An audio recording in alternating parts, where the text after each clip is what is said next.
do you think is the most common criticism of Muslim immigrants, used as an excuse to stop Muslim immigration?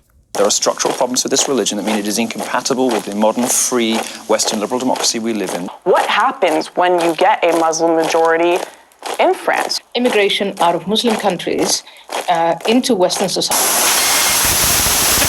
Dass ich gearbeitet habe, dass ich nicht in diesen Jahren für dich eingesetzt habe, dass ich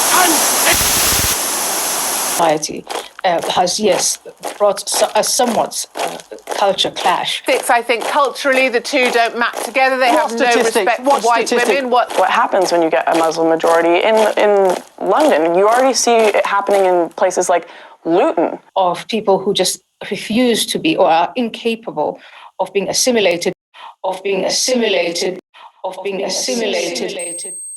Did you catch it? I thought you might. My brothers and sisters are very sharp. If my Islamic religion is the problem, I'll secularize. I'm not saying that this woman was one such person who dropped her Islam, but only that many clearly do. At least they water it down. But Sultana definitely went ahead with integrating. She studied hard and made non-Muslim friends. She ate like them, looked, dressed and spoke like them. She got a job like them, working in the highest legislative seat in her country.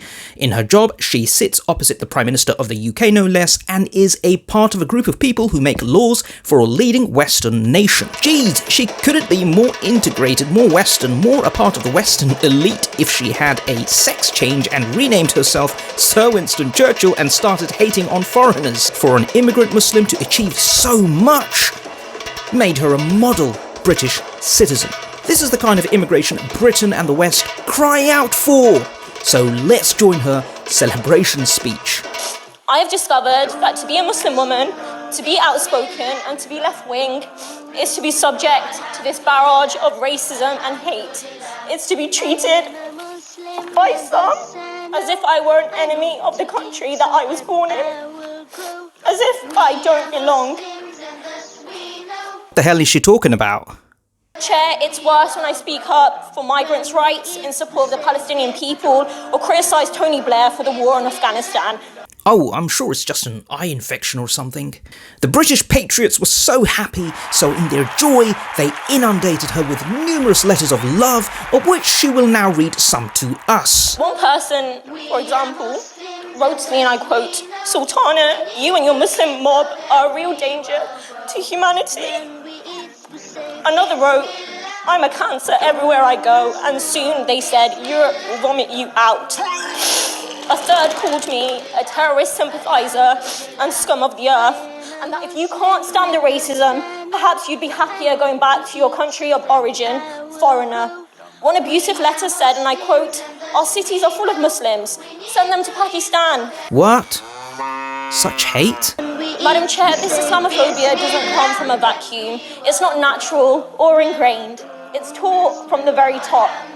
These fires are fanned by people in positions of power and privilege. Well, I'm sure there's a misunderstanding somewhere.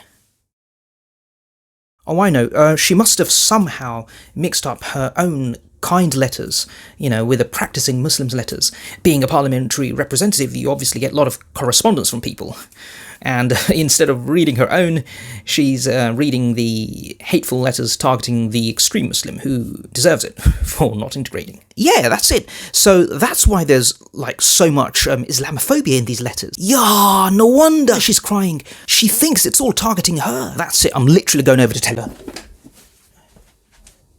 Oh, one thing. Remember, guys. Remember, if you want to be loved and get on in the West, secularize. Less yalla yalla, which way is the Qibla? And more. Oh, Merry Christmas, Emily. Mwah, mwah. Cheers for the brandy-flavoured chocolate. I'll see you later at the mixed sex party where we can truly integrate. Or it will all end up like this.